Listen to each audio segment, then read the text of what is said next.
सभी को सादर जय श्री राम। धर्म अध्ययन चैनल में आप सभी का बहुत बहुत स्वागत है। जैसा कि आप सभी जानते हैं, धर्म अध्ययन चैनल के माध्यम से हम आपको नई नई जानकारी देने का प्रयास करते हैं। इसी को ध्यान में रखते हुए जो समाज में रहकर हिंदू समाज के लिए कार्य करते हैं, ऐसे लोगों के बीच में पहुंचकर और उनके पास जाकर एक इंटरव्यू के माध्यम से हम उनके विचारों को जानेंगे और वे समाज के बीच में कैसे कार्य करते हैं, इन विषयों को लेकर हम चर्चाएं करेंगे। इसी कड़ी में आज के इस वीडियो में हमारे साथ जो उपस्थित है श्रीमती रिंकू सुनेरी जी, ये विश्व हिंदू परिषद की जो दुर्गा वाहिनी की इकाई है, इसकी प्रांत संयोजिका है। आज इनसे जानेंगे दुर्गा वाहिनी से जुड़े सारे प्रश्नों के बारे में। तो चलिए वीडियो को शुरू करते हैं। आप विश्व हिंदू परिषद और दुर्गा वाहिनी से है, तो पहला प्रश्न ये है कि दुर्गा वाहिनी और जो विश्व हिंदू परिषद है, इसकी स्थापना किन परिस्थितियों में हुई और इसकी स्थापना करने की आवश्यकता क्यों पड़ी? जैसा कि आपका प्रश्न है कि विश्व हिंदू परिषद की स्थापना करने की आवश्यकता क्यों पड़ी, तो शायद अभी सभी को नॉलेज में भी है या ध्यान में भी है कि अभी हमारे संगठन को 100 वर्ष हो गए हैं। हम शताब्दी वर्ष में चल रहे हैं। तो कहीं ना कहीं संघ ने को भी लगा ये वाली बात के हमारे जो इतने सारे संगठन में जो हमारे लोग कार्य कर रहे हैं, लेकिन हमारे संगठन को भी विस्तृत रूप देना चाहिए। तो कहीं ना कहीं उन्हें लगा कि एक हिंदू विचारधारा, क्योंकि संघ हिंदू विचारधारा पे तो काम करता है, तो कहीं ना कहीं एक ऐसा संगठन खड़ा करा जाए जो केवल हिंदुओं पे काम करे, उनको जोड़ने का, समाज में जोड़ने का, हिंदुत्व बताने के लिए। तो एक इस प्रकार से संघ के माध्यम से विश्व हिंदू परिषद की स्थापना की गई, जो कि 1964 में की गई है ना। और रही बात दुर्गा वाहिनी की, तो 1991 में दुर्गा वाहिनी की स्थापना साध्वी रिदम्बरा जी के माध्यम से की गई, दुर्गा अष्टमी के दिन की गई। क्योंकि विश्व हिंदू परिषद की जब स्थापना हुई तो उसके बाद जब उसका कार्य बहुत अच्छा चलने लगा, तो कहीं ना कहीं ये भी लगा कि भाई लोग तो कार्य कर रहे हैं। क्योंकि याद भी है कि जब संघ में भाई लोग कार्य करते हैं हमारे, तो उसके कुछ ही सालों बाद सेविका समिति का भी स्थापना हुई। तो महिलाओं ने भी कहा कि ऐसा कोई संगठन हो जिसमें हम लोग कार्य करें और बहनों को आत्मरक्षा के माध्यम से कुछ सिखाया जाए, संस्कृति से जोड़ा जाए। तो विश्व हिंदू परिषद के माध्यम से साध्वी रिदम्बरा जी से बातचीत की गई और उनके ही माध्यम से 1964 में, है ना, दुर्गा अष्टमी के दिन दुर्गा वाहिनी की स्थापना की गई। ये आप दुर्गा वाहिनी में कब से जुड़ी हैं? अच्छा विषय है, प्रश्न है आपका कि मैं दुर्गा वाहिनी से कब से जुड़ी। सही मायने में तो मैं 2016 से संगठन से जुड़ी हुई हूँ। और दुर्गा वाहिनी में मतलब विश्व हिंदू परिषद से कहना चाहे तो अभी सिर्फ 4 साल ही हुए हैं मुझे विश्व हिंदू परिषद से जुड़े हुए। इसके पहले मैं संघ में काम करती हूँ। शायद संघ में तो हम सभी कार्य करते ही हैं, पर एक जो उसका आयाम है उसमें विश्व हिंदू परिषद में मैं सिर्फ 4 वर्षों से जुड़ी हूँ। ऐसा कौन सा घटनाक्रम हुआ जिससे प्रेरित हो के आप इधर दुर्गा वाहिनी में आए? ऐसा कुछ नहीं है, संघ में भी अच्छा कार्य है, लेकिन मतलब मेरी समाज के प्रति, समाज में कार्य करने की रुचि अधिक थी। और कहीं ना कहीं लोगों को भी लगा कि आप एक्टिव हैं, काफी यंग हैं, ऐसा मतलब कि आप बहनों के बीच में, क्योंकि मुझे जहां तक रुचि है, मैं जो नई अभी टीनेज की बहनें रहती हैं, और सबसे ज्यादा भी मुझे ऐसा लगता है कि जो 18 से 22 वर्ष की बहनें हैं, उनमें ही जो अभी संस्कृति है, धर्म है, वो उनमें ज्यादा जगाने की आवश्यकता है ना। तो कई लोगों ने मुझे प्रेरणा भी दी कि यार आपको इससे जुड़ना चाहिए। तो विश्व हिंदू परिषद से तो जो मेरे ऊपर मेरे मार्गदर्शक थे, मैंने उनसे भी संपर्क किया, चर्चा की, तो उन्होंने कहा हाँ बिल्कुल, तुम्हें इस प्रकार की कैपेसिटी भी है कि तुम इस प्रकार का कार्य कर सकती हो, इतनी ऊर्जा भी है। तो मैं जुड़ी उससे और विश्व हिंदू परिषद या दुर्गा वाहिनी से मैंने काम प्रारंभ किया। अगला प्रश्न है कि जो दुर्गा वाहिनी की स्थापना का उद्देश्य है, हाँ, वो केवल धार्मिक कार्य था या सामाजिक सुरक्षा को ध्यान में रखते हुए भी इसकी स्थापना हुई है? हाँ, सही कह रहे हैं कि जब दुर्गा वाहिनी की स्थापना की गई तो कहीं ना कहीं ये भी सोचा गया कि बहनों को, आपको आत्मनिर्भर तो बनाना है। क्योंकि आप लोगों को मालूम भी होगा कि हम जिस प्रकार से सेविका समिति के वर्ग लगते हैं, तो दुर्गा वाहिनी के भी वर्ग लगाए जाते हैं, जिसमें बहनों को मानसिक, शारीरिक और आध्यात्मिक रूप से हम कैसे जुड़े, इस प्रकार से उस वर्गों में तैयार किया जाता है। जैसा कि आपका प्रश्न था, क्या था, आपने लास्ट में क्या पूछा था? सामाजिक क्षेत्र में सुरक्षा के हाँ, लिए भी काम करते सामाजिक क्षेत्रों में सुरक्षा की दृष्टि से अगर हम कहें, तो अगर आप बहनों को आत्मनिर्भर बनाते हैं शारीरिक तौर पर, जी। मानसिक तौर पर, तो वो ऑटोमेटिक वो समाज में सुरक्षा की दृष्टि से सक्रिय रहेंगी, क्योंकि आप उनको तैयार भी करेंगे ना। जी। हाँ, तो जैसे समाज में बहुत सारे संगठन चल रहे हैं, महिलाओं को, युवा जो बहन है उनको ध्यान में रखते हुए बहुत सारे संगठन है, हाँ। लेकिन उन संगठन में और दुर्गा वाहिनी में क्या अंतर है? देखो, कहीं बहुत सारे संगठन, जैसे आपने अभी कोई व्यक्तिगत संगठन का नाम नहीं लिया है, तो संघ के भी बहुत सारे संगठन चलते हैं। इसके अगर हम विपरीत देखें तो बहुत सारे अन्य संगठन भी चलते जी। हैं। तो अन्य संगठन ये भी हैं कि वो पश्चिमी सभ्यता की ओर अग्रसित करते हैं बहनों को।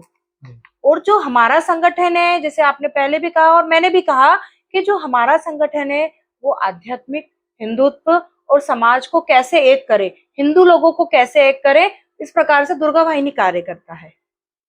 इस संगठन के माध्यम से आप बहनों को जोड़ते हैं, हाँ, आप उनको आत्मरक्षा के लिए भी तैयार करते हैं? हाँ, हम जब बहनों को जोड़ते हैं तो देखो, आज आप वर्तमान स्थिति देख रहे हैं कि समाज में बहुत खराब माहौल हो रहा है बहनों के प्रति। कहीं न कहीं वो अपने आप को सुरक्षित महसूस नहीं करती हैं। कहीं न कहीं उन्हें भाइयों की, पिता के साथ जाने की आवश्यकता पड़ती है। तो आज कहीं हम लोग ऊपर जो हमारे अधिकारी भी हैं, या कहीं समाज में वरिष्ठ लोग भी हैं, वो यही प्रयास करते हैं कि बहनें आत्मनिर्भर बनें। उन्हें किसी भाई की आवश्यकता ना पड़े। तो सुरक्षा की दृष्टि से आप कह रहे हैं, तो जब हमारे शिविर लगते हैं तो हम बहनों को उसमें नियुद्ध हैं, तलवार है, दंड है, और हम प्रत्यक्ष मैं नहीं बोलूंगी, कहीं ना कहीं हम उन्हें राइफल भी सिखाने का प्रयास करते हैं। 7 दिन का इस प्रकार का वर्ग रहता है, जिनमें हम बहनों को शारीरिक तौर से भी मजबूत करते हैं जी। और मानसिक रूप से भी प्रिपेयर करते हैं, कि अगर कोई उनसे मानसिक रूप से भी, बोलते हैं ना कि आजकल बहनों को अधिकतर ये देखा जा रहा है कि बहनों को बलगाया जा रहा है या बहकाया जा रहा है, तो वो मानसिक रूप से ही है। जी। जो विपरीत विचारधारा, जिहादी कहते हैं जिनको हम, वो उनको मानसिक रूप से ही विखंडित करते हैं, ब्रेन वॉश करते ब्रेन हैं। वॉश करते हैं, जिसको कहते हैं ब्रेन वॉश करते हैं। तो वो मानसिक रूप से, तो कैसे हम 7 दिन के या 8 दिन के शिविर में उनका मतलब जो मानसिक रूप से उनको प्रिपेयर करना, शारीरिक रूप से प्रिपेयर करते हैं हम लोग। तो ये जो आज का समय चल रहा है, इस जी। समय को ध्यान में रखते हुए महिलाओं के सामने सबसे बड़ी चुनौतियां क्या है आपके हिसाब से? अम, महिलाओं के सामने अगर चुनौती कही जाए, तो अभी के बहनें आजकल अभी देख रहे हैं कि खुद अपने पैरों पे खड़ा होना चाहती हैं। सभी बहनों का आज ये रहता है कि हम खुद ही अपने पैरों पे खड़े हैं और खुद कमाएं, खुद करें। और अगर आप चुनौती की बात करें, तो सुरक्षा सबसे ज्यादा इम्पोर्टेंट है। मैं अगर मानती हूँ, अगर बहनों के सामने चुनौती अगर कोई होती है, तो वो एक है कि वो बहनें खुद आत्मनिर्भर बनना चाहती हैं, कि हम खुद अपने पैरों पर कुछ करें और करके दिखाएं। और एक दूसरा है सुरक्षा की दृष्टि से, कि वे खुद को महसूस भी करें कि हम हाँ सुरक्षित हैं। आज हम देख भी रहे हैं, आप भी देख रहे होंगे कहीं ना कहीं कि बहनें सुरक्षित नहीं है। वो पहले विषय में भी आया था। तो भी जैसे वर्तमान समय में कहीं न कहीं जैसे धर्म परिवर्तन की बात आती है, जी। तो धर्म परिवर्तन को लेके सबसे मुख्य भूमिका महिला की भी रहती है, क्योंकि वो कहीं न कहीं ब्रेन वॉश करके और वो चली जाती है। तो इस विषय पर आपका क्या दृष्टिकोण है? हाँ, वो आपका सही प्रश्न है कि आज अभी लेटेस्ट में आप केरला 2 देखेंगे। अगर मैं सभी बहनों से आग्रह भी करूंगी, केरला 2 फाइल्स आप पिक्चर देखें बहनें, क्योंकि ये पिक्चर में बहुत अच्छी चीजें दिखाई गई हैं कि वाकई में जो हमारी हिंदू बहनें हैं, उनको किस प्रकार से उनका मन, जो दिमाग है, माइंड है, डाइवर्ट करके, ब्रेन वॉश करके उनको कैसे अपने धर्म में परिवर्तन किया जाता है। और जैसे कि आपने कहा कि धर्म परिवर्तन किया जा रहा है, तो उसमें बहनों की ज्यादा भूमिकाएं रहती है, क्योंकि आपको भी पता है कि जिहादी जो रहते हैं उनको एक अच्छी मोटी रकम मिली जाती है ना। हाँ। आजकल बहुत जिहाद चल रहे हैं, चाहे लैंड जिहाद हो, लव जिहाद हो, बहुत सारे जिहाद चल बहुत रहे हैं। सारे चल रहे हैं। और सबसे अगर महत्वपूर्ण अगर कोई जिहाद चल रहा है सबसे बड़ा, तो वो लव जिहाद चल रहा है। क्योंकि अगर कहते हैं कि समाज की अगर कोई धुरी है, तो वो माँ हाँ। है ना, बहनें हैं हमारी। क्योंकि बहनों के माध्यम से, मैं ऐसा नहीं कह रही हूँ कि पुरुष की सी बात में कम है, लेकिन अगर समाज को अगर नेतृत्व करते हैं, तो बहनों की भी भूमिका उसी प्रकार से है। जी। क्योंकि आज हम कहते हैं कि 50% भाई भी उसमें जरूरी है, तो बहनें भी उसमें 50% का आरक्षण बहनों को भी है। तो अगर आज हम देख रहे हैं कि अगर हम हिंदू समाज को अगर कैसे जोड़ सकते हैं, वो जिहादियों की मानसिकता है कि अगर हम हिंदू परिवार को कैसे तोड़ सकते हैं, तोड़ सकते हैं, तो वो हम बहनों को ही उधर ले उधर ले जाएं। तो वो ऑटोमेटिक हमसे टूट सकते हैं। हम हिंदू धर्म को ही परिवर्तित करें ना, क्योंकि बेटियां ही कहते हैं कि माता पिता के, समाज की एक वो होती है। मार्गदर्शक के रूप में भी हाँ, काम करती है, पहली गुरु भी माँ होती है, तो पहली गुरु भी माँ होती है, पहली शिक्षिका भी बच्चों की माँ होती है, परिवार को जोड़ने वाली भी माँ होती है, परिवार को बनाने वाली भी माँ होती है, तो बहनें ही है। तो अगर उनको ही लेके जाएंगे तो सबसे ज्यादा फायदा सबसे उनका है। ज्यादा फायदा उनका ही है। और आप देख भी रहे हैं कि आज वो जिहादी हैं, वो अगर आज बहुत सारे माध्यम से बहनों को जागरूक भी किया जा रहा है, जैसे सभी को पता है जागरूक किया जा रहा है, तो वो ये सोचते हैं कि यार हमसे तो बहनें नहीं ना कहीं हमसे वो समझ पाएंगी, तो वो अपने ही धर्म के लोगों के, मतलब बहनों के माध्यम से उन बहनों को बहला फुसलाने का काम करते हैं वो लोग। और कैसे उनको अपने माध्यम से एक इस विषय में बोलना भी चाहूंगी कि अगर हिंदू बहनें अगर इस वीडियो को देख भी रही हैं या सुनेंगी, तो मैं उन माओं से कहूंगी कि अपनी बेटियों को इस प्रकार से परवरिश करें कि वो उन जिहादियों के चंगुल में ना फंस पाए। उनको इतना प्रेम दीजिए, और एक छोटी उम्र से कैसे आप उनके दोस्त बन सकते हैं, उनकी सारी पीड़ा आप समझें, ताकि वो आपसे, आप अपनी बच्चियों को वो आपसे बहला फुसला के ले जा ना सके। क्योंकि आपने अभी केरला टू फाइल्स पिक्चर में भी देखा किस प्रकार से छोटी छोटी बच्चियां थी, प्रेम प्रसंग में फंस जाती हैं और कैसे वो जिहादी ले जाते हैं। थोड़ा सा ध्यान रखने की आवश्यकता है।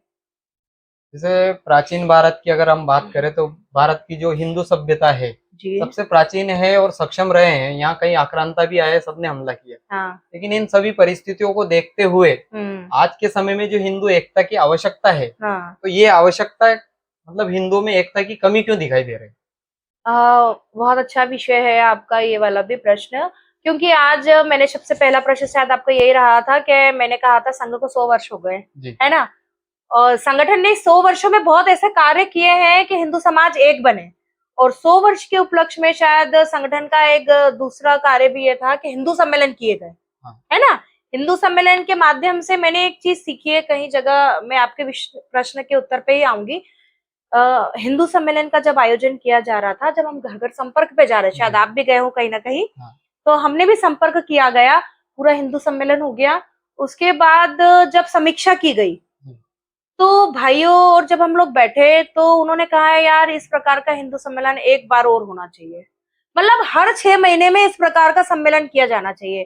तो कई लोगों ने पूछा भी कि क्यों किया जाना चाहिए, तो उनका एक व्यक्ति, मैंने ही पूछा था, एक बहन थी हमारी, कि यार ये बहुत अच्छा कार्यक्रम है, मतलब वो संगठन से नहीं जुड़ी थी, ये बहुत अच्छा कार्यक्रम है, बहुत अच्छा लग रहा है कि सब लोग मिल रहे हैं, हम लोगों ने सब तैयारी भी की, पूर्व तैयारी भी की गई थी। तो उन्होंने कहा कि यार आज हम लोगों का परिचय नहीं था, है ना। हम लोगों का परिचय ही नहीं था, और आज हिंदू सम्मेलन के माध्यम से हमारा परिचय भी हुआ।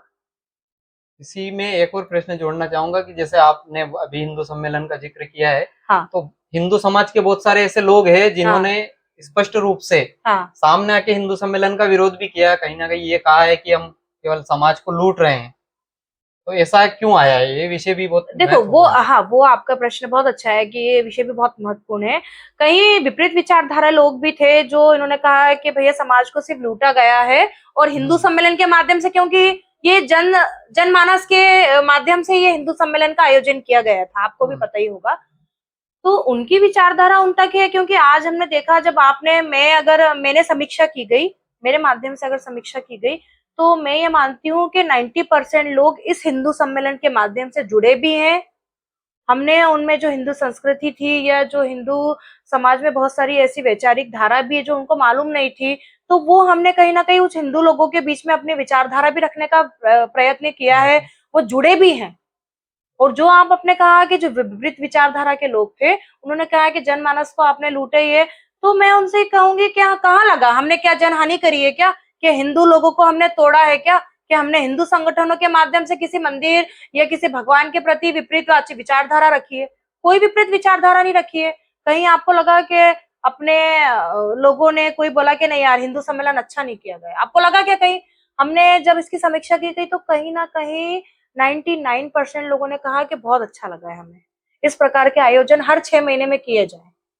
तो अब जैसे अगली बार अगर आप इसकी योजना बनाते हैं या कार्यक्रम होते हैं, तो जो लोग आज विरोध में थे, क्या आप उनको भी साथ में लाने का प्रयास करेंगे? बिल्कुल करेंगे, हम तो करेंगे, क्योंकि हमने कहीं ना कहीं जब हमसे भी प्रश्न किया कि आप फालतू का कार्य कर रहे हो और कहाँ घर घर घूम रहे, तो हम उनसे भी कहते हैं कि आप भी घर घर संपर्क करो ना, आप भी घर घर लोगों से जोड़ो ना कि यार आप हिंदू, आप क्यों उन जिहादियों से मिलते हो, आप क्यों उन जिहादियों से जुड़ते हो।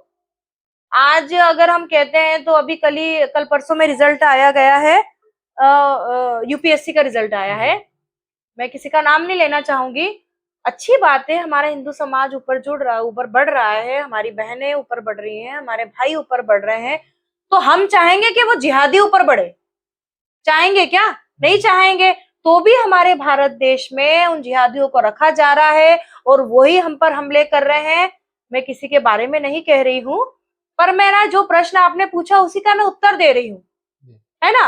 वो जिहादियों को, और आज अगर हम देखते हैं तो पाकिस्तान में कहाँ हमारे भाई बहनों को रखा जा रहा, रख रहे हैं क्या वो लोग? बिल्कुल धीरे धीरे हाँ, खत्म हो रहे हैं ना वो लोग भी। आज हम उनको रख भी रहे हैं, हम उनको आगे भी बढ़ाने का प्रयास कर रहे हैं, उसके बाद भी वो लोग हम पर हमला करते हैं तो कब तक सहेंगे।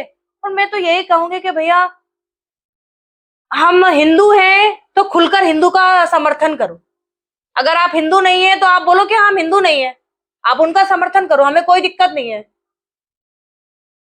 एक और ये जो गौ रक्षा का जो है, हाँ आजकल गौ तस्करी भी बहुत ज्यादा हो रही है जी। और अधिकतर लोग गाय को काट रहे हैं और ऐसी घटनाएं समाज में बहुत सुनने को मिलती हाँ, है। मिल भी रही है। धार्मिक स्थलों को भी तोड़ने की बातें आज भी हिंदू समाज में, हिंदुस्तान में होती है। जी जी। ये जो गौ रक्षा और धार्मिक स्थल है, इनके विषय में दुर्गा वाहिनी का क्या योगदान है और दुर्गा वाहिनी की दृष्टि से आप कैसे देखते हैं? जैसे कि आपने अभी पूछा गोरक्षा के प्रमुख में विषय में, तो ये अधिकतर हमारा कार्य बजरंग दल के भाइयों के माध्यम से किया जाता है सुरक्षा की दृष्टि से। और अगर आप दुर्गा वाहिनी की उसमें मतलब भूमिका है ना, हाँ, क्या दुर्गा भूमिका वाहिनी रहेगी, की क्या भूमिका रहती है, तो कहीं ना कहीं जैसे कि आज हम देख रहे हैं वर्तमान में स्थिति इतनी खराब हो रही है कि गौ माताएं हमारी सड़कों पर भटक रही हैं, क्योंकि कुछ लोग जब उनकी उपयोगिता नहीं रहती है तो उनको सड़कों पर छोड़ देते हैं, और उनको ये जिहादी काटने के लिए वो कौन सा रहता है, वहां काटने के लिए ले जाते हैं, बूचड़ खाना आई बूचड़ थिंक, खाना है ना, उसमें ले जाते हैं और हमारी गौ माता को काट दिया जाता है।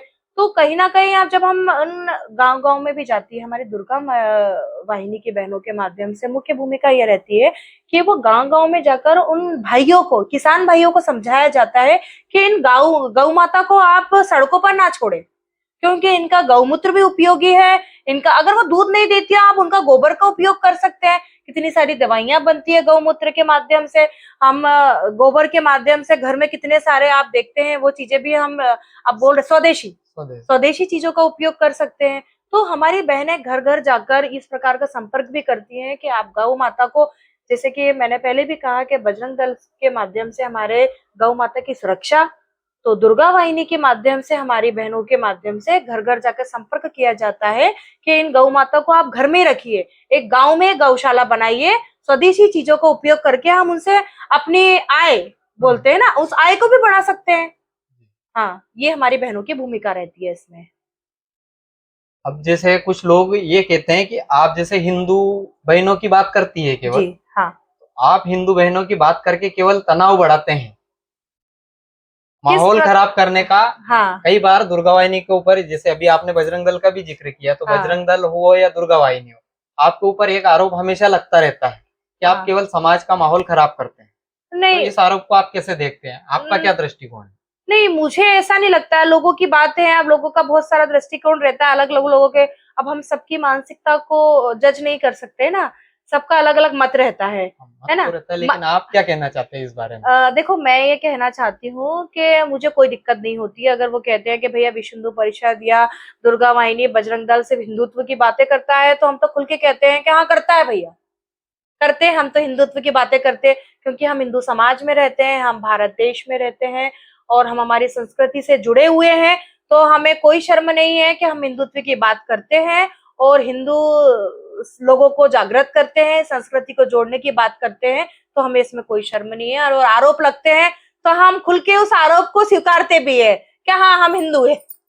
इसी के साथ एक और आरोप लगता है कि जैसे आप हिंदू एकता की बात करते हैं, हाँ।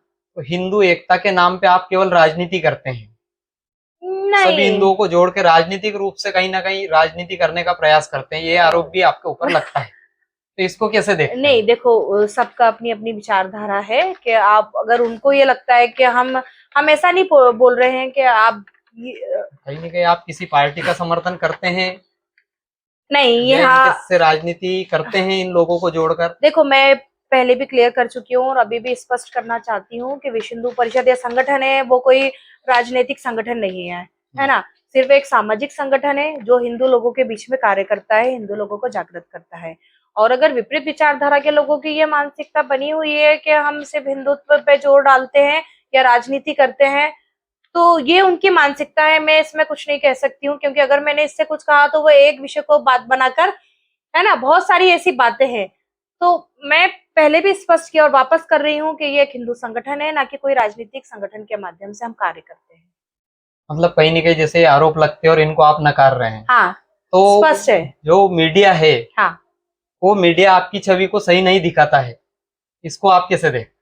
कहीं न कहीं क्योंकि ये बात जब सामने आती है, तो मीडिया के माध्यम से आती है। हाँ, मीडिया के माध्यम से आती है। देखो, अब आज आप भी देख रहे हो, मैं फिर वापस यही कहना चाहूंगी कि आज यहाँ पर सरकार किसकी है, सरकारें तो बदलती रहती हैं, हाँ। लेकिन जो हमारा संगठन है वो यथावत रहेगा, सामाजिक रूप से कार्य करेगा, हिंदुत्व पे काम करेगा। और रही बात मीडिया की, तो मीडिया का क्या कहना है, आज मैंने आपसे क्या कह दिया तो वो उस बात को सही बता देंगे, उसने कुछ कह दिया तो उस बात को सही बता देते हैं। और कई मीडिया वाले ऐसे भी हैं जो वाकई में हमारी विचारधारा को रखते भी हैं, है ना। तो मैं उन जो ये हमसे कहते हैं कि आप सिर्फ राजनीति करते हैं, तो मैं उन लोगों से भी कहना चाहूंगी कि कोई दिक्कत नहीं है, आप भी हिंदुत्व पे काम करिए, है ना। हम आप पे भी राजनीति नहीं करेंगे, और अगर आपका भी कोई ऐसा विषय रहेगा तो हम बोलने का प्रयास करेंगे। लेकिन अगर आज आप हमसे अगर जुड़ते हैं तो बिल्कुल हम आपको एक्सेप्ट करेंगे, हम आपको संगठन से जोड़ेंगे, और आप हमारे संगठन में आके देखिए भी सही कि हम कोई राजनीति नहीं करते हैं, सिर्फ हम हिंदुत्व पे काम करते हैं।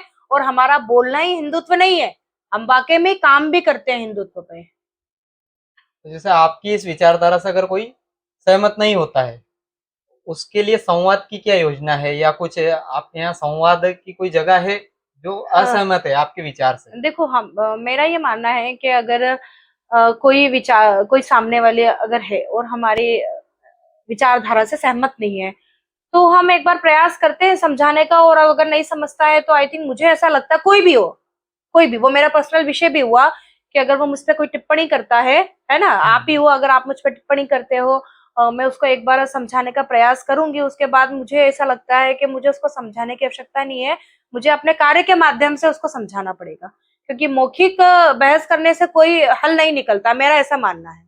तो संगठन भी यही प्रयास करता है कि कहीं ना कहीं हम बहस से ना करें, अवहेलना ना करें, आई मीन उससे बचें, और अपने काम के माध्यम से ही उसको बताएं कि देखो ये हमने कार्य किया है, तो वही हम करते भी हैं। हाँ। हाँ, आज के समय में जो दुर्गा वाहिनी है, हाँ। उसकी सबसे बड़ी जिम्मेदारी क्या है? दुर्गा वाहिनी की सबसे बड़ी जिम्मेदारी अगर कही जाए तो बहनों को सक्षम बनाना है, आत्मनिर्भर बनाना है, सबसे बड़ी जिम्मेदारी है। आपका बार बार यही प्रश्न रह रहा है कि दुर्गा वाहिनी के क्या कार्य है, तो वही मैं वापस वही कहना चाहूंगी कि दुर्गा वाहिनी का सबसे बड़ी अहम बहनों का कार्य यही है कि उनको आत्मनिर्भर बनाना, मानसिक रूप से और शारीरिक रूप से। आने वाले समय में दुर्गा वाहिनी को लेकर आप कौन-कौन से कार्यक्रम नए प्रारंभ करने वाले हैं? करने वाले हैं, वो अभी थोड़ी गोपनीयता रखी है, अभी 4-5 महीने में आपको पता भी चलेगा। लेकिन अभी जैसे कि 1-2 महीने में वर्ग है हमारी बहनों का, दुर्गा वाहिनी का वर्ग है, जो सब मैंने भी पहले भी कहा, 7 दिवसीय वर्ग रहेगा हमारा बहनों का। अभी उसकी तिथि और जो स्थान है वो भी तय हो चुके हैं लगभग। इस वर्ग के माध्यम से हम बहनों को, जैसे मैंने पहले भी बताया, बहुत सारी चीजें सिखाने का प्रयास कर रहे हैं और करेंगे भी सही। ये एक हमारा प्रमुख कार्य है कि 1-2 महीने में हमारा वर्ग लगने वाला है। और नई योजना की आपने बात करी, तो 3-4 महीने में आपको नई योजनाएं भी हम बता देंगे। जी। जैसे अभी हिंदू समाज में जो युवा पीढ़ी है, जी, तो आपको क्या लगता है, ऐसा लगता है कि जो युवा पीढ़ी है, जी। ये कहीं न कहीं अपनी जो हिंदू संस्कृति की परंपरा है, हाँ, उनसे दूरी बना रहे हैं? हाँ। हाँ, वो सही कहा आपने कि जो नई युवा पीढ़ी है वो हिंदू धर्म से और संस्कृति से दूरी बना रहे दूरी हैं। बना रहे हैं। तो ये अभी बहुत अच्छा विषय है कि अभी पंच परिवर्तन का विषय संघ में काफी चला है हाँ। ना। स्वदेशी हो, समरसता हो, पर्यावरण हो, स्वदेशी हो, है ना, नागरिक शिष्टाचार है, तो उसमें ये विषय भी रखा गया कि जो हमारे हिंदू नवयुवक हैं, है ना, हुँ। कहीं न कहीं दूरियां बना रहे हैं। तो उसमें गलतियां कहीं न कहीं, मैं आरोप नहीं लगा रही हूँ, कहीं न कहीं माता-पिता की या परिवार की जिम्मेदारी है उसमें। क्योंकि आज हम देख रहे हैं कि हमारे जब बच्चे हैं, वो पढ़ने के लिए हम उनको बाहर भेज देते हैं, है ना? बाहर चले जाते हैं, तो मेरा ये निवेदन है उनसे कि आप अगर उनको भेजते हैं, आप 11th से भेज रहे हैं, फर्स्ट ईयर से भेज रहे हैं, मतलब जो कॉलेज की हाँ शिक्षा प्रारंभ होती है, उसके पहले एक जिम्मेदारी रहती है माँ की। मैं वापस कह रही हूँ, क्योंकि एक परिवार की धुरी माँ होती है, तो माँ के साथ साथ पिता की भी जिम्मेदारी है। तो आप उनको बचपन से ही वो संस्कार डालिए, ताकि अगर वो बच्चे बाहर पढ़ने जाते हैं तो वो अपने संस्कार और हिंदू संस्कृति को ना भूले। क्योंकि कहीं न कहीं देखने को मिलता है कि आज का जो हिंदू समाज है, हाँ सोशल मीडिया पे अगर हम देखते हैं, तो बहुत ज़्यादा सक्रिय नज़र आता है। हाँ लेकिन हाँ वहीं धरातल पे अगर देखते हैं, तो हाँ, हिंदू समाज इतना कमजोर है, सक्रिय नहीं है। नहीं है। मैं जैसे कि मैंने पहले भी कहा था कि माता-पिता के माध्यम से मैं ये कहती हूँ कि वो बच्चों को संस्कारित करें, तो कहीं न कहीं वो ये प्रयास कर सकते हैं कि बच्चों को, आज आप देख रहे हैं बच्चे पूजा नहीं करते हैं, हाँ, नहीं करते नहीं ना, करते हैं। पूजा उनको पता ही नहीं, वो तिलक नहीं लगाते, आप तिलक लगाएँ, हम तिलक लगाते हैं, बच्चों को चरण स्पर्श करना भी नहीं आते, तो उसमें गलती किसकी मानेंगे हम? माता-पिता की। माता-पिता की, है ना? तो कहीं न कहीं अगर माता-पिता आज हम देख रहे हैं कि पिता तो काम पे चले जाते हैं, मतलब जो कार्य रहता है उनका दैनिक कार्य पे वो जाते हैं। बहनें भी हमारे कहीं न कहीं कार्य करती हैं, क्योंकि वो परिवार भी सँभालती हैं, बाहर का भी अगर कोई कार्य करती हैं तो वो करती हैं। परंतु अगर जो घर गृहिणी है तो वो अपना दैनिक कार्य कंप्लीट करके वो मोबाइल में लगी रहती है। मैं आरोप नहीं लगा रही हूँ बहनों पे भी, क्योंकि मैं भी एक बहन हूँ, है ना? मातृशक्ति हूँ, मैं भी एक माँ हूँ, है ना? मैं भी एक समाज सेविका भी हूँ, वुमेन्स हूँ मतलब की, और एक कार्य भी करती हूँ बाहर जाकर। तो मैं उन बहनों से भी ये कहूँगी कि आप अगर समाज में काम करती हैं, बाहर कार्य करती हैं, घर में भी कार्य करती हैं, तो थोड़ा समय बच्चों को दीजिए। 1 से 2 घंटे आप बच्चों को दीजिए। आप पिता से भी कहूँगी कि 1 से 2 घंटे आप बच्चों के साथ रहिए। आप उनकी दिन भर की जो क्रियाएँ हैं वो सुनिए, उनकी समस्या सुनिए। जो आज के समय में जो महिलाएँ हैं, जो युवा लड़कियाँ हैं, हुँ। जिनके लिए आप काम करते हैं, तो इनको आपके माध्यम से क्या संदेश देना चाहेंगे? अ, युवा लड़कियां हैं, जो बच्चियां हैं अपने, उनके माध्यम से मैं, मतलब मेरे माध्यम से मैं बस एक संदेश देना चाहूंगी कि आप सिर्फ अभी पढ़ो, है ना? यही आपकी उम्र है पढ़ने की, कुछ करने की और कुछ करके दिखाने की।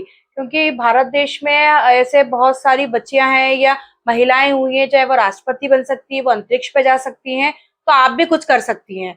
आप अभी प्रेम प्रेम प्रसंगों में मत पड़ो, है ना? क्योंकि शादी विवाह तो होते रहेंगे, अभी पढ़ना है और कुछ करना है, अपने देश के लिए कुछ करना है, तो आपको अभी पढ़ना पड़ेगा। ये मतलब मेरा तरफ से एक संदेश रहेगा बच्चियों के लिए।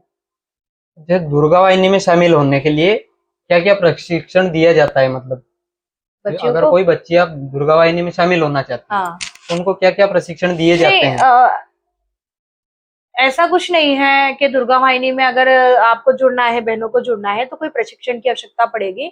हम सहेज ही जब देखते हैं कि अगर बहुत छोटे-छोटे कार्यक्रम रहते हैं, तो जहाँ हमारी बहनें भी रहती हैं, मिलती हुँ। हैं हमें कहीं न कहीं, तो हमें लगता है कि यार ये बच्ची बहुत एक्टिव है, तो हमसे जुड़ से जिसकी विचारधारा हम देखते हैं, क्योंकि आज अगर मैं आपसे उदाहरण के लिए मैं आपसे कहूँ कि अगर आपके मन में देश के लिए कुछ करने के लिए है, समाज में कुछ जागृति लाने के लिए कुछ है, तो आप ऑटोमेटिक बोलेंगे मुझसे कि हाँ दीदी, मुझे आपके साथ जुड़ना है, मुझे संगठन में कार्य करना है। और अगर वो जैसे संगठन में काम करती हैं, तो उनका प्रशिक्षण शिविर तो हम लगाते ही हैं, उनको तैयार भी करते हैं बहनों को। अगर दुर्गा वाहिनी से कोई जुड़ना चाहते हैं, जैसे ये वीडियो देख रहे हैं जो भी मतलब अगर महिलाएँ हाँ, जी, हमारी युवा बहनें अगर दुर्गा वाहिनी से जुड़ना चाहती है, जी। तो उसके लिए कैसे जुड़े वो आपसे? हमारा एक चैनल बना हुआ है ना? फेसबुक पे हमारा एक चैनल भी बना है, और आप बिल्कुल अगर कहीं न कहीं इस वीडियो को देख रही हैं या हमें सुन रही हैं, तो कोई दिक्कत नहीं है, आप हमें संपर्क कर सकते हैं। हर जिले में, हर गाँव में, हर प्रखंड में अपने भाई कार्यकर्ता रहते हैं जो विश्व हिंदू परिषद से जुड़े हुए हैं। आप उनसे कहिए कि मुझे दुर्गा वाहिनी से जुड़ना है, और अगर कहीं आवश्यकता पड़ती है, तो इस चैनल के माध्यम से आपको मुझसे बातचीत कर सकते हैं, या भाइयों से बातचीत कर सकते हैं। और मैंने जैसे पहले भी कहा कि फेसबुक पे हमारा एक मध्य भारत दुर्गा वाहिनी के नाम से एक चैनल भी बना चैनल हुआ बना। है, आप उससे जुड़िए और बिल्कुल हमसे संपर्क कर सकते हैं। ये जो संगठन है, जैसे अभी आपने बताया सारी चीज़ें हमने सुनी है, लेकिन जैसे धार्मिक गतिविधियाँ होती है, उनमें तो कार्य करते हैं, लेकिन सामाजिक सेवा के रूप में भी कार्य करते हैं क्या? हाँ, दुर्गा वाहिनी का एक, जैसे कि आपने कहा सामाजिक रूप से या सेवा कार्य हाँ, से, सेवा कार्य। तो दुर्गा वाहिनी की बहनें के रूप से एक सेवा कार्य भी चलाए जाते हैं, है ना? सामाजिक दृष्टिकोण से अगर देखा जाए, तो दुर्गा वाहिनी की ओर से मिलन केंद्र भी चलाए जाते हैं, सेवा कार्य भी चलाए जाते हैं, जहाँ पर बहनों को निशुल्क ब्यूटिशियन या सिलाई सेंटर है, कुछ भी जो उनको उपयोगिता में लगते हैं। और अभी कहीं ना कहीं दुर्गा वाहिनी के माध्यम से ऐसे सेवा केंद्र चल भी रहे हैं, जहाँ पर निशुल्क बहनों को सिलाई सेंटर लगा के दिया गया है ना, निशुल्क बहनों को मशीन ला के दी गई है, निशुल्क बहनों को पार्लर के कोर्स कराए जा रहे हैं। आज हम देख रहे हैं कि कहीं ना कहीं हमारी बहनों मेहंदी है ना बहुत चल रहा है बड़े बड़े शहरों में, तो वो मेहंदी लगाने के लिए भाइयों के सामने हाथ रखती हैं। हम उन भाइयों के में हाथों के में अपनी बहनों के हाथ देते हैं, जहाँ हम लोग मना भी करते हैं कि यार एक भाई बोलते हैं ना, कहीं एक बहुत सारी चीजें रहती हैं कि अगर एक बहन को कोई टच भी कर लेता है तो भाई लड़ने बैठ जाता है। और शादी त्योहारों में हम हमारी बहनों के हाथ ही उन जिहादियों के हाथ में देते हैं। तो विश्व हिंदू परिषद दुर्गा वाहिनी कहीं ना कहीं उन बहनों को मेहंदी भी निःशुल्क सिखा रहा है, ताकि जब हमारी बहनों को आवश्यकता पड़े तो वो हमारी हिंदू बहनों से लगाएं, ताकि उन्हें एक तो रोजगार भी मिले और हमारी बहनें हमारी बहनों से ही लगवाएंगी। तो इस प्रकार से सेवा कार्य भी बहुत सारे चल रहे हैं। तो आप एक सामान्य जीवन जो है आपका, वहां से प्रारंभ करके आप जो संगठन की कार्यकर्ता बनी है, हाँ। तो इस बीच की आपकी यात्रा कैसी रही है? बहुत ही बोले जाएं तो बहुत ही मतलब मुश्किल भी रही है और कहीं ना कहीं आसान भी रही है। अगर मुश्किल कहे जाए तो मैं एक मतलब कैसे कहेंगे, मैं एक सामूहिक परिवार से हूँ, मतलब जिसको एकल परिवार और सामूहिक परिवार कहते हैं। तो जब मेरा मायका है, मैं एक सामूहिक परिवार से आई हूँ, जहाँ पर दादा दादी चाचा चाची मम्मी पापा बुआ वगैरह सभी रहते थे। और जब मैं यहाँ विवाह करके आई, बहुत छोटी उम्र में मेरा विवाह हो गया था।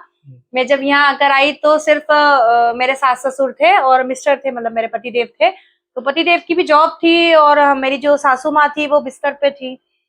और मेरी शिक्षा भी कंप्लीट नहीं थी जब मैं विवाह होकर यहाँ आई। तो मेरी शिक्षा भी सब, मैंने सिर्फ 12th पास किया था। तो यहाँ आके मुझे बड़ा सुना सुना लगा कि एकल परिवार है मैं, और शायद टीवी भी नहीं थी उस टाइम पे, मोबाइल भी नहीं हुआ करते थे और इस घर में टीवी भी नहीं थी। तो बहुत सुना सुना लगा मुझे और धीरे धीरे करके मैंने मेरी शिक्षा प्रारंभ करी। मेरे श्रीमान ने कहा भी सही कि आपको अपनी शिक्षा कंटिन्यू करना चाहिए, तो उनका सहयोग पूरा रहा शिक्षा को आगे बढ़ाने में लिए। और शायद मुझे यहाँ तक आने के लिए मेरे पतिदेव का बहुत सहयोग रहा, और उनका धन्यवाद भी देना चाहूंगी कि मुझे संगठन में भी शायद वो ही लाए हैं। क्यों, जिस प्रकार से मैंने अपनी शिक्षा प्रारंभ करी, जैसे मैंने पहले भी बताया कि मैं सिर्फ घर से 12th पास करके ही आई थी। मेरा ग्रेजुएशन यही किया मैंने, एमएससी मेरा पोस्ट ग्रेजुएशन यही किया मैंने, बीएससी किया, एमएससी किया, पीजीडीसी किया मैंने, बीएड और अभी एमएसडब्ल्यू जो मेरा चल रहा है। तो सब सारी शिक्षा मेरी अभी भी कंटिन्यू हुई है।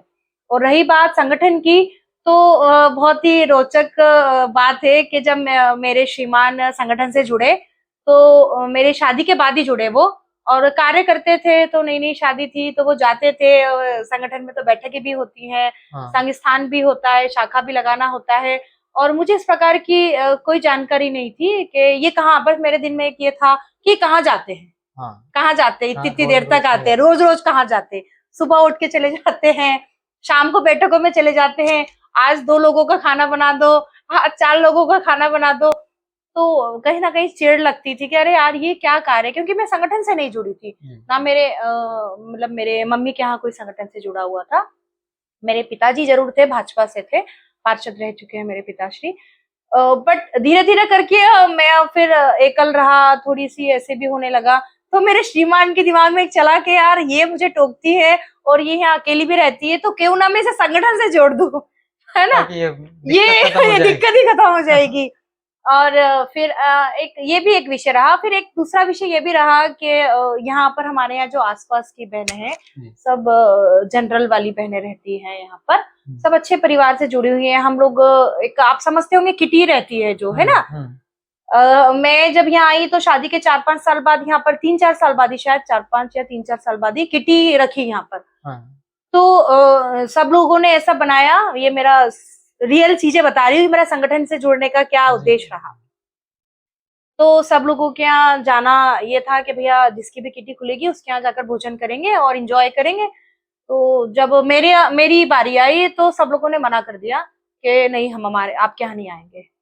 तो वो विषय मेरे जीवन में बहुत ही, मतलब बहुत दुख का विषय था।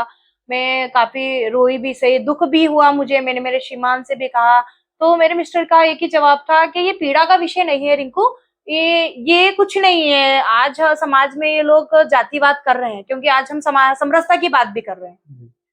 ये एक जातिवाद विषय उन्होंने उठाया था मेरे लिए, तो मुझे बड़ा दुख लगा कि यार आज भी हम जब इतने पढ़े लिखे शिक्षित समाज में रह रहे हैं, आज हम बोल रहे हैं कितने आगे बढ़ गए, लेकिन आज भी हम ऐसे लोगों के बीच में रह रहे हैं जो जातिवाद कर रहे हैं। तो मेरे श्रीमान ने एक ही विषय बताया, मुझे एक ही बात बताई कि रिंकू तुम संगठन से जुड़ो, तुम्हें वहां जातिवाद या और जो तुम इन सब लोगों से परे हो जाओगी। तो वो एक महत्वपूर्ण विषय रहा या एक कार्य रहा कि मैं इस बात से ही संगठन से जुड़ी। मैं दूसरे तीसरे दिन ही संगठन से जुड़ गई थी शायद। इस संगठन से जुड़ने के बाद आपके जीवन में सबसे बड़ा परिवर्तन क्या आया? परिवर्तन अगर कहा जाए तो मैंने जैसे पहले भी कहा कि इस विषय के बाद ही मैं संगठन से जुड़ी।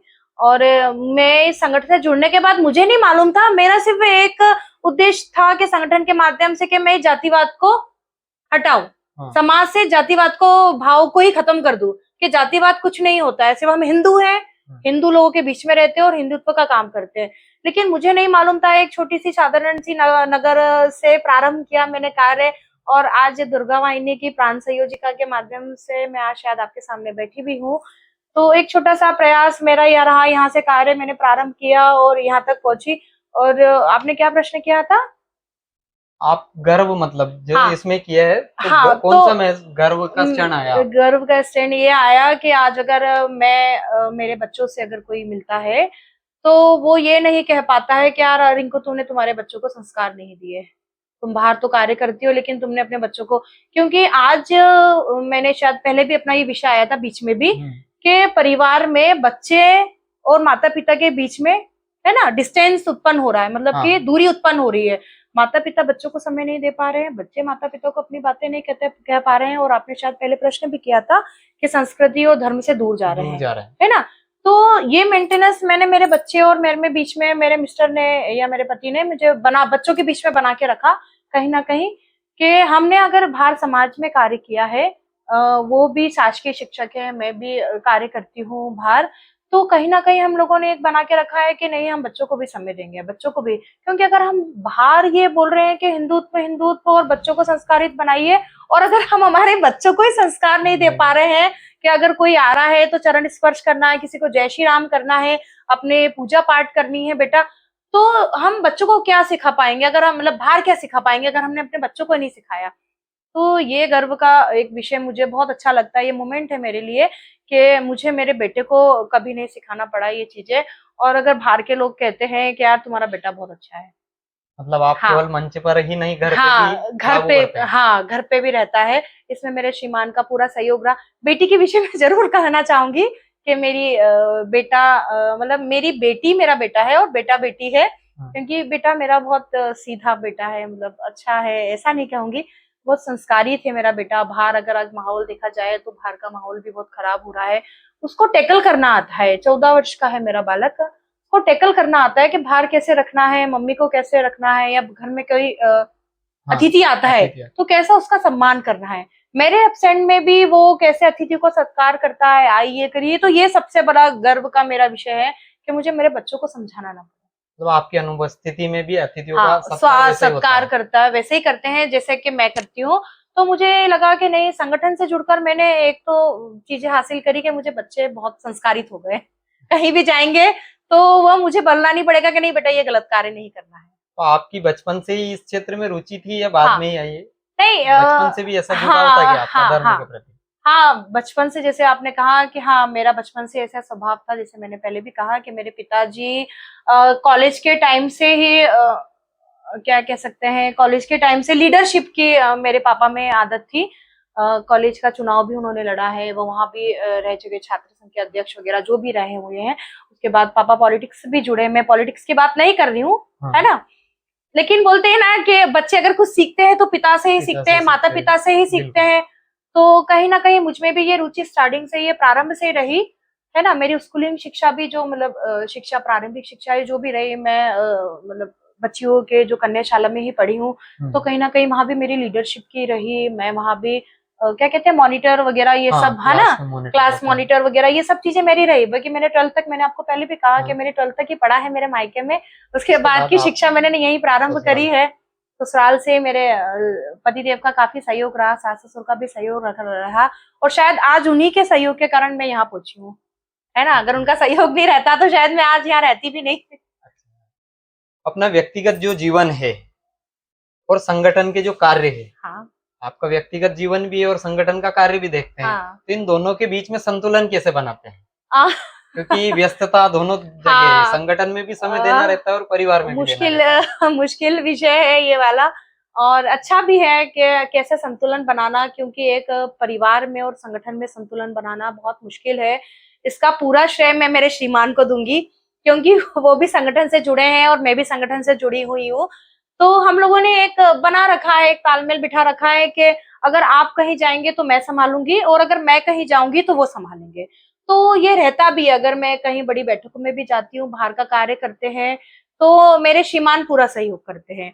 तो मुझे उसमें कभी ऐसा नहीं लगा कि संतुलन बिगड़ रहा है, और उनकी तरफ से मेरे प्रति कोई शिकायत या मेरे मन में उनके प्रति कोई शिकायत शायद नहीं आई, क्योंकि हम लोगों ने तालमेल इतना अच्छा बिठा रखा है। जैसे मैंने पहले भी कहा कि वो जाते हैं तो मैं घर संभालती हूँ, मैं जाती हूँ तो वो घर संभालते हैं। हमारा ये प्रश्न करने के जो उद्देश्य था वो ये था कुल मिला के कि जैसे आपको देखकर अगर कोई संगठन से जुड़ना चाहती है, अगर कोई महिला आपसे जुड़ रही है तो उसके सामने भी ये समस्या आती है कि वो संतुलन कैसे बनाए। संतुलन, हाँ, वो अच्छा, मैंने आपको पहले भी बताया है कि सबसे ज्यादा सपोर्ट उसमें श्रीमान का और आपके परिवार का है। सबसे, अगर बोलते हैं ना कि अभी परम पूजनीय संचालक जी का भी महिला दिवस के उसमें एक बहुत अच्छा उद्बोधन हुआ उनका भी, कि बहनों को सशक्त बनाने के लिए, मैं पुरुषों पे नहीं कर रही हूँ कोई टिप्पणी, फिर कह रही हूँ कि हर पुरुष कहता है कि मैं महिलाओं को सशक्त बनाना चाहता हूँ, मैं वो चाहता हूँ, तो वो होते कौन है चाहने वाले? हाँ। परम पूजनीय ने कहा है कि महिला खुद इतनी सक्षम है और सशक्त है कि वो खुद कर सकती है, लेकिन सहयोग की आवश्यकता उसमें आपकी रहेगी, क्योंकि आप एक बहन को लेकर आते हो परिवार में, तो उस पर जिम्मेदारी रहती है कि वो एक पत्नी भी रहती है, एक माँ भी रहती है, एक बहू भी रहती है, एक बेटी भी रहती है, लेकिन उसमें सहयोग अगर पूरा परिवार करता है तो वो पूरा संतुलन बिठा लेती है। कुल मिला के मतलब जैसे सक्षम बनाने के लिए आपको कुछ नहीं करना है, पुरुष वर्ग को आप उसका सही, हाँ, सहयोग, स्वतंत्र रखो उसको अपने आप पे छोड़ दो मतलब। हाँ, आप देखो, मैं ऐसा भी नहीं कहूंगी आप कह रहे हैं, देखो पुरुष का सहयोग रहता है, भाइयों का सहयोग तो जरूरी है, ऐसा भी नहीं कह रही हूँ, पर जैसे अभी मेरे कहा, आप जैसे कहते हैं कि यार मैं आपसे क्यों, उदाहरण के लिए कि चलो आप मेरी बहन हो या कोई हो, कि मैंने आपको सशक्त बना दिया, मैंने आपको आज ये नौकरी पे कर दिया, तो भैया आपने उसको कर दिया तो उसकी कोई मेहनत नहीं थी क्या? जी बिल्कुल, उसकी कोई मेहनत नहीं थी क्या? आपने उसको करा वहां जाकर, कहीं ना कहीं उसकी अंदर वो था काबिलियत थी, वो करना चाहती थी, तो ही तो वो आगे बढ़ी ना। आपका सहयोग पूरा रहा, मैंने पहले भी कहा सहयोग आवश्यकता है आपकी, आप उनको पूरा सहयोग करिए। अब मैं आज एक प्रश्न और कहूंगी कि मतलब बताना चाहूंगी, एक वो बात भी बताना चाहूंगी कि आज हम वर्तमान में ये देख रहे हैं कि बहनें स्वतंत्र होकर कार्य तो कर रही हैं, कई बहनें स्वतंत्र रूप से कार्य कर रही हैं, परिवार का सहयोग भी आवश्यक है उसमें। और एक वो बहन अलग है, हम दो रूप में देखेंगे बहनों को, एक वो बहन है जो स्वतंत्र रूप से अपने समाज में खुद का नेतृत्व खड़ा कर रही है, और उनकी खुद की समाज में एकल पहचान है ना, कोई भी हुआ चाहे, और स्वयं की पहचान है, एकल परिवार मतलब एकल पहचान है, स्वयं की परिचय पहचान है कि उनने खुद ने अपने आप को समाज में प्रस्तुत किया है ना, प्रेजेंट किया है कि मैं हूँ, ये किसी के माध्यम से नहीं कहे, व्यक्तिगत पहचान बनाई कि ये मैं हूँ, किसी के सहयोग की आवश्यकता नहीं पड़ी है। और एक वो बहन भी है जो कहीं ना कहीं पति के माध्यम से भी आई है कि भैया ये आज आप कमल भैया की श्रीमती हैं, या आज उनकी श्रीमती है, या आज उनकी बहू है, मैं किसी का नाम नहीं ले रही हूँ। और आज मेरा ये विषय या प्रश्न भी है उस समाज के माध्यम से, अगर ये कोई देख भी रहा है तो ये जरूर बताएं कि वो स्वतंत्र महिला की कोई पहचान नहीं है कि समाज में लोग उनको उस नजर से देखते हैं कि यार ये तो एकल है, समाज में व्यक्तिगत इसने पहचान बनाई है, इसके पीछे कोई नहीं खड़ा है, तो हम इसका सहयोग नहीं करें। दूसरी ओर हम उस बहनों का सहयोग करें जिनके पीछे पति खड़ा है, ससुर खड़ा है, पिता खड़ा है, भाई खड़ा है। आज जब हम 50% की बात करते हैं, है ना, कि 50% आरक्षण है, तो मैं उस आरक्षण के लिए ही कह रही हूँ कि समाज में बहनें भी स्वतंत्र है, भाई भी स्वतंत्र है, तो आप उन बहनों को एक बार मौका तो दीजिए, है ना। जब वो राष्ट्रपति बन सकती है, प्रधानमंत्री बन सकती है, अंतरिक्ष पे जा सकती है, तो वो कुछ भी कर सकती है। बिल्कुल। सबसे बड़ी बात है, अगर वो माँ बन सकती है तो वो कुछ भी कर सकती है ना। तो ये एक बहुत अच्छा विषय है समाज में कि आप एक तुलना करिए कि आज सबसे बड़ा विषय जो चल रहा है समाज में, है ना, कि यार ये स्वतंत्र बहनें हैं, यार इनका कोई अस्तित्व नहीं है, और ये इनकी बहू है, इनकी बेटी है, तो उनको ज्यादा वो दिया जा रहा है। तो तो इसमें कहीं ना कहीं अपने इतिहास से भी युवा पीढ़ी दूरी बनाते हैं ना, तो उनको पता ही नहीं चल पाता है कि इतिहास में बहुत सारी महिलाएं हुई है, ऐसी विदुषियां हुई हाँ, है। उनको अगर सभी पता चलेगा या सब जानेंगे, हाँ, तो ये जो आप बोल रहे हैं ये सोच अपने आप स्वतः ही अपने सबके आप अंदर आ उनको ये जाएगी। लगता है कि बहनें कुछ नहीं कर सकती। आज भी पुरुष के मन में ये, मैं फिर बोल रही हूँ कि मैं टिप्पणी नहीं कर रही हूँ बिल्कुल भाइयों सही पर, है। लेकिन बता रही हूँ आज जो परिप्रेक्ष्य या हमारे समाज में जो माहौल चल रहा है, जो विषय बन रहा है कि बहनें कुछ नहीं कर सकती, एकल बहन या व्यक्तिगत बहन कुछ नहीं कर सकती है। तो आप अपना इतिहास अगर आप पढ़ ले, यूट्यूब भी चल रहा है, आप उठा के देखिए, रानी लक्ष्मीबाई ने कुछ नहीं किया क्या? आप जीजाबाई को देखिए, बिल्कुल। शिवाजी को बनाने वाली जीजाबाई थी। भाई आज स्वराज्य का उन्होंने सपना देखा तो जीजाबाई उनके पीछे थी, बिल्कुल। उनको पूरा करने के लिए नहीं, कि उनने अपने माँ के सपनों को पूरा करने के लिए आज स्वराज्य का सपना देखा, और शायद वो पूर्ण भी हो रहा है ना। आप देवी अहिल्या जी को देखिए, जिसने अपने पति और ससुर के मृत्यु के बाद उन्होंने एक शासन संभाला, एक शासन के रूप में उनको बहुत अच्छी शासिका भी कहा जाता है कि बहुत अच्छा उन्होंने शासन करा है ना। उसके बाद आप झांसी की रानी को देखिए, पति की और बेटे की मृत्यु के बाद उन्होंने किस प्रकार से करा। चिन्नम्मा है, बहुत सारी ये झलकारी बाई है, चाहे अवंतिका बाई है, बहुत सारी विदुषियां भी हुई हैं जिन्होंने अपने पति के, वो जब शाश्वत हुआ उस समय भी उन्होंने बहुत सारी चीजें कही कि शास्त्रास्त्र, हाँ, जब हुआ तो उनको लगा कि उनके पति, शायद मैं उनका नाम भूल भी रही हूँ, मैंने भी जो आप परसों, बता रहे हैं हाँ, अपने चैनल पे डाला हुआ हाँ, वीडियो, शंकर